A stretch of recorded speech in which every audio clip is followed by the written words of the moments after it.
I'm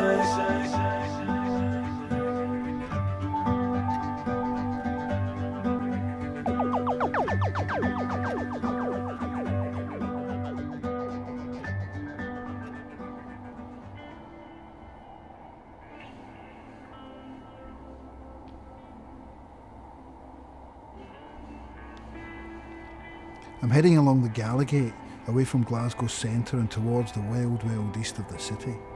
This is a lawless area where locals are preyed upon by gangs of cowboy developers and corrupt officials. Two buildings dominate the horizon, sticking out like tombstones, two relics from the 60s that hundreds of people once called home. Due to years of neglect, they are no longer fit for human habitation, and they are now almost completely empty. They are considered embarrassing reminders of what is supposedly a bygone age of public housing, community and socialism. These are the White Vale and Blue Vale Towers, otherwise known as the Gallowgate Twins.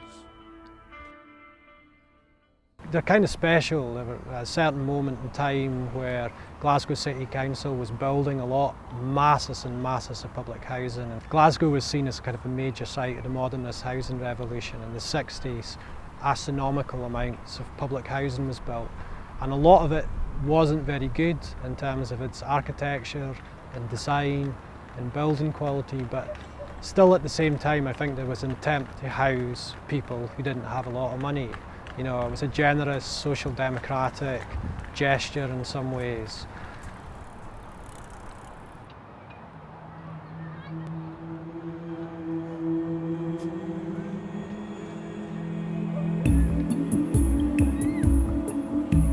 Much of this part of town is empty.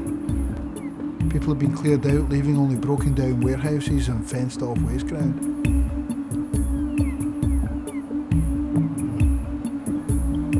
Next year the Commonwealth Games will come to this part of the city, and this has triggered a frenzy of demolition and construction.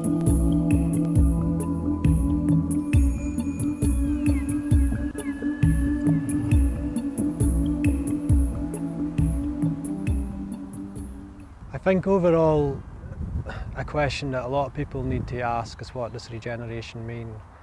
And you know, there's a lot of literature on this now and a lot of research being done to suggest that regeneration is just a euphemism for gentrification with nicer language. And if you look at overall structurally what's happening with the UK economy now, massive decline in manufacturing and industry. And Glasgow is a really very, very core example of that. It's an old industrial city that's had to develop a different type of economy, and that economy now is predicated on a lot of speculation on urban land and property. And I think you need to see the Commonwealth Games and the whole Clyde Gateway regeneration for the East End as part of that process. This is the west end of the city here, we can see over my shoulder. Traditionally the West End is where the wealthy would have situated themselves. The reason for that is that, like most cities, the wind blows from west to east. So in the Victorian times, all the smells and the odours of a big city that hadn't fully developed, sewage and sanitation, would have headed from west to east. So the rich obviously wanted to avoid all the ill odours of the Victorian age. You can see the skyline in the West End has got lovely towers and spires and architecture and a real sense of tradition, whereas the East End of Glasgow tends to have tower blocks and empty spaces.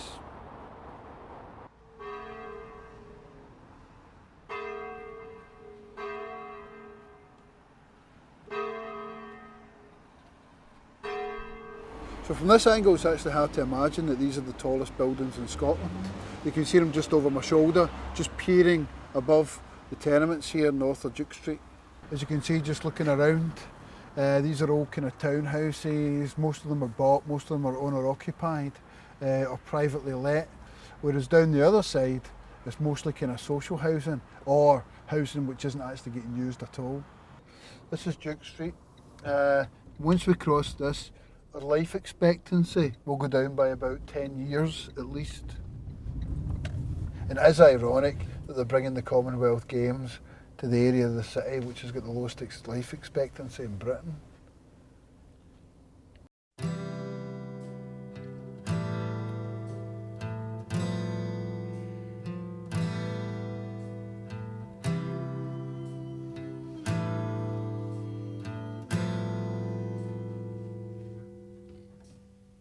regeneration creates a massive amount of disturbance. So a lot of people are living in conditions for 5 or 7 years where the whole environment is in a deteriorating condition.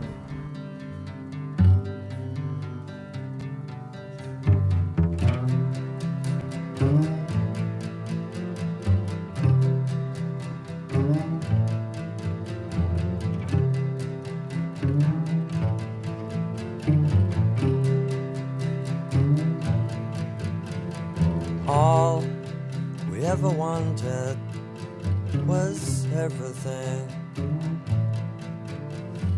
All we ever got was cold.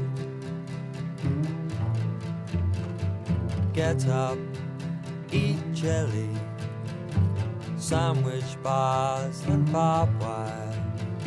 Squash every week into a day.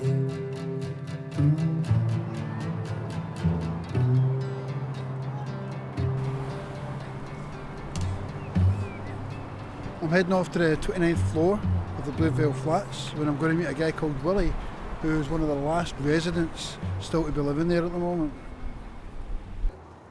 Dining back with the butter? Aye. Just out the roof, you get stuck in the lift. As we were coming up to see Willie, Willie's partner Irene was stuck in the lift, and as we were coming out the lift we could hear her shouting, but we couldn't hear what she was shouting, and so, not knowing the area too well and being the big kind of brave guys we were, we ignored it and ran away as quickly as possible because we thought that there was some kind of mad person. There's a few people before I'm eating the back stairs. Is it? Aye. Gigantic stand in the back stairs. That's horrible. I know. Imagine living up here with kids and stuff, you know? They do still come up the back of the stairs and get in there. Used to be locks on them. Right. And you'd your own yellow key again. So for some of you see But now they're just open so people can just come up and somebody stole the power cables for 26 upwards. So that's floor 26 up to floor 29. 29. They stole the power cables. Still another one, but honestly, God, yeah. And so basically what they're doing is they're stripping it. Aye. And this isn't this is just people coming in the middle of the night. No. Certain people that stay up before. Aye. So you're 29 floors up, and you're getting the electricity. That's a wee bit funny though, isn't it? Aye, you want a cup of tea?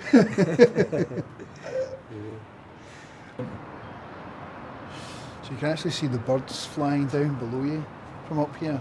And I'm not scared of heights, but I have to confess that when I look over the edge here, I do get a little bit queasy. Sometimes I can make my day get a wee bit Just, paranoid to it. yeah, you feel all right, and then it's when you move, innit? Aye. You're just going to go, oh. See when the dog comes out, you've got to watch because she runs up and down, in case she trips you up. In case she gets under your feet. Aye, you talk about that, no bother. It's amazing the view you get from up here in terms of the perspective of Glasgow. There's the Redwood Flats up there. See just over there, the Royal Infirmary. It's Celtic Park. This is where Celtic play. The first British club ever to win the European Cup. And they done it with 11 players, all born within 15 miles of this stadium, which has never actually been done before or since, and so it is a wee bit of a feat to win the European Cup with what was basically a district football team, you know, 11 Glaswegians, absolutely no imports required. This is a statue of the Celtic manager Jock Stein, the very man that put together the 11 boys from Glasgow that went to conquer Europe's best in Lisbon and bring back the European Cup to the East End of Glasgow all those years ago. A pretty impressive character actually. He worked down the pits to his late 20s, even though he played football. And that's probably where he learnt most of what he did about teamwork. and of course he then went on to manage Celtic, take them a European Cup. The famous Bill Shankly once said that Jock Stein gets all the players to do the little things they can do and melds it together like a team. He says it's a form of socialism but without the politics. The last 15-20 years has seen quite a lot of changes at Celtic Park. Not only have they built this super stadium and achieved quite a lot of success on the footballing side of things, particularly in Europe, but one of the costs of that has been that many of the people that actually live in the East End that would traditionally have come to support Celtic can no longer afford to get into the ground to see the games.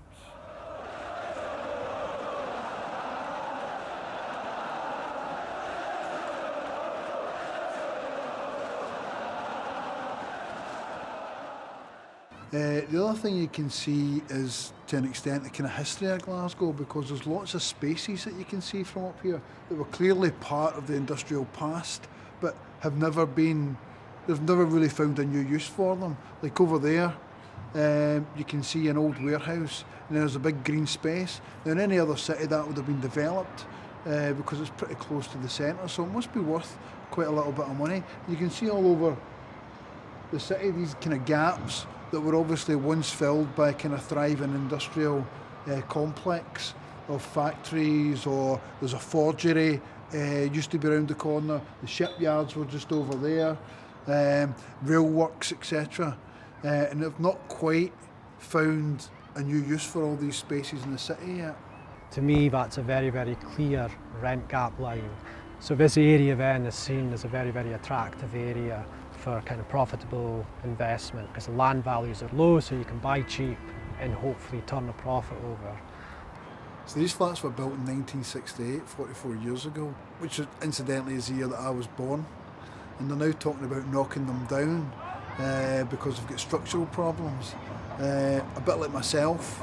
So I just hope that they're not also talking about knocking me down. Demolition is big business in Glasgow. Watching your home getting blown up is a popular way to spend a Sunday morning for many Glaswegians.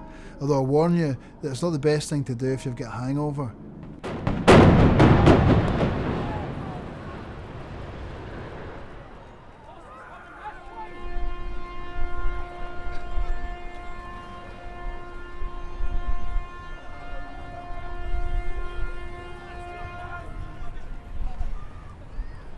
But when the dust settles, what are we left with?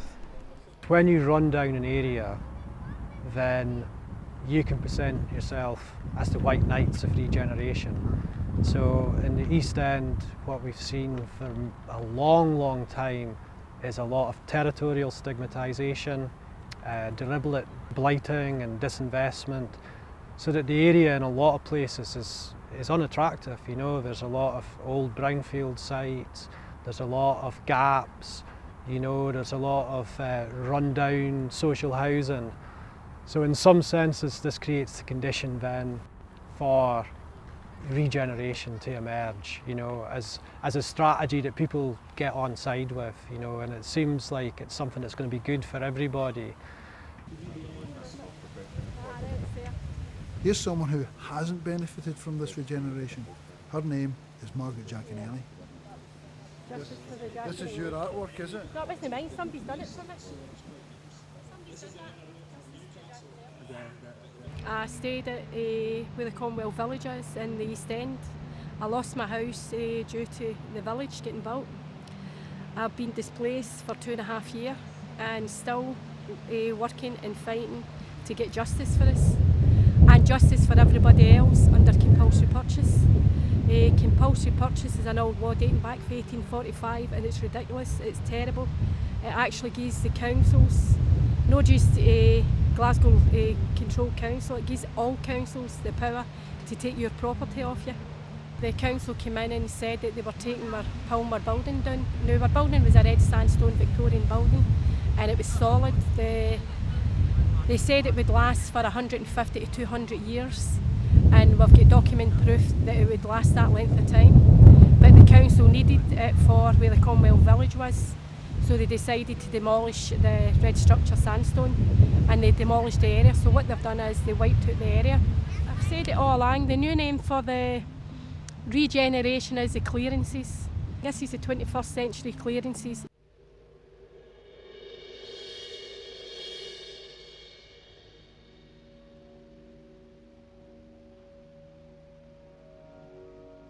Just like the layers of Rassay, Knoydart and Kildonan, the landowners in Dalmarnock, Parkhead and the Gallowgate realise it's more profitable to get rid of their tenants, destroy their homes and turn the land into a play park for the rich.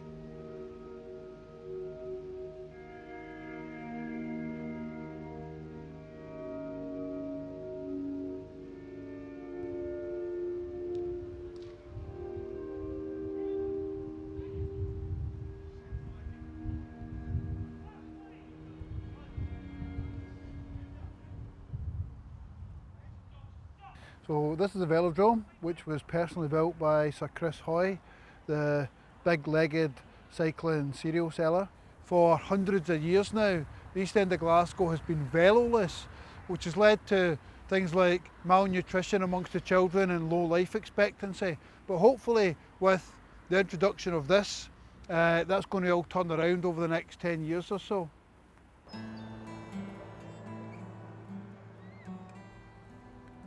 I wonder how many people in the East End will actually be able to afford to use these facilities. Particularly people on low incomes, unemployed, folk that are suffering from poverty. A lot of people don't realise, they think big sporting events, oh it's great and it's going to leave a legacy.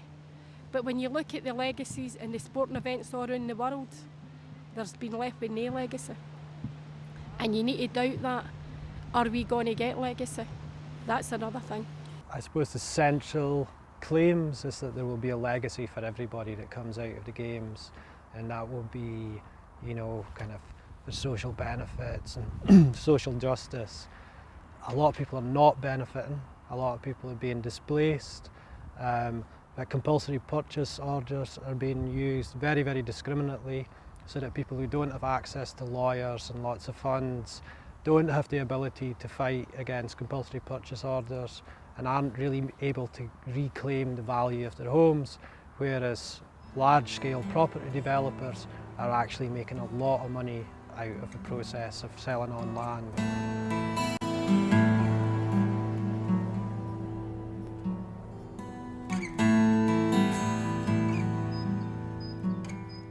So what do you think about moving then? Are you sad to be moving or are you happy to be moving? A wee bit of both. A wee bit of both. Why? What are you happy about? Getting a better house, but we don't want to move here, but we don't. You know what I mean? We've got to move. We really don't want to move. But there's no option, you know what I mean? I prefer to stay up here. Honestly, I do. All you need is just put more heating into the houses and do them up. You know, I think some of the conditions of the high-rise blocks is poor, but I think what we have to look at is the levels of maintenance or lack of maintenance for those blocks. Oh yeah, it could be so beautiful if you just let us be.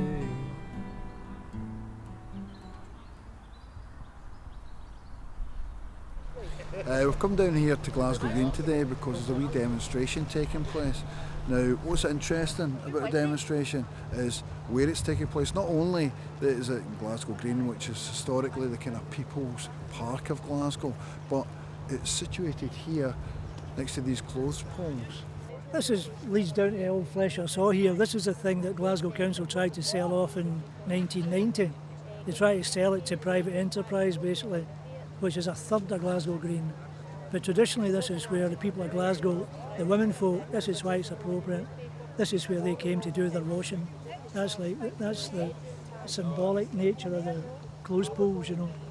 These issues, whether it's the Commonwealth Games or the Olympic Games or something like the city of culture, these are all, it's the old story again about public loss and private gain, essentially. You know, those things, all they do is kind of regenerate or give an additional possibility or potential for private, for profit. One of the things they did out in Dalmarnock, like the day centre out there was closed in order to make way for a car park, for a temporary thing. That is very reminiscent of what happened with the City of Culture here. I mean, things throughout Glasgow were taken, community centres and so on, funding was stopped and these things, all the money was channelled in to events and so forth that appeared to be national or international in outlook.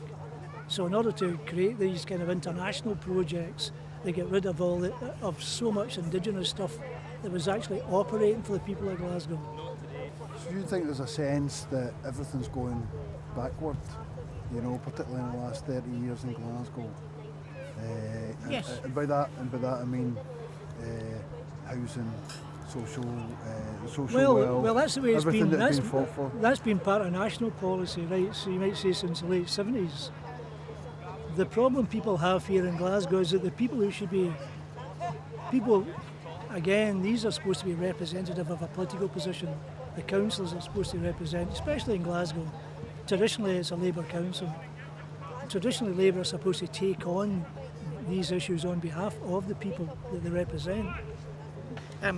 Arshanks pointed out that it was quite possible for the Glasgow Labour Party to, implement Westminster laws, but to also privately or openly demonstrate against them and argue against them. In the matter of the poll tax, the Labour Party didn't. It actually sent in by warrant sale, somebody had refused to pay. There was a huge gathering of neighbours, and the warrant sale had to be abandoned by popular support. The only other peaceful demonstrations, all the other demonstrations in Scotland against the poll tax were absolutely peaceful. Had no effect, totally ignored by the Westminster government, but a year later they started imposing it in England, South Britain. Riots in the street! Shops were looted. The government took notice of that. It was happening in England, you see. The protests in Scotland were comparatively just about all peaceful, no effect at all.